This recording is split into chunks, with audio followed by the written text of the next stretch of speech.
Mga kababayan, walang kredibilidad ang akbayan upang mag-endorso o magsumite ng impeachment complaint.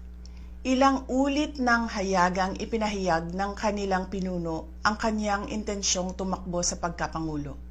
Isang malinaw na indikasyon ng pampulitikang motibo sa likod ng kanilang mga hakbang. Huwag nating kalimutan ang makasaysayang talumpati noong Agosto 2024 ni Risa Hontiveros, kung saan malinaw niyang inilahad ang tunay na motibo ng akbayan bilang isang grupo. At habang ang anak niya ay may kapangyarihan pa, hindi magiging madali ang ating laban. While VP Sara is in power, the threat of a full-blown Duterte comeback is still a very real and present danger.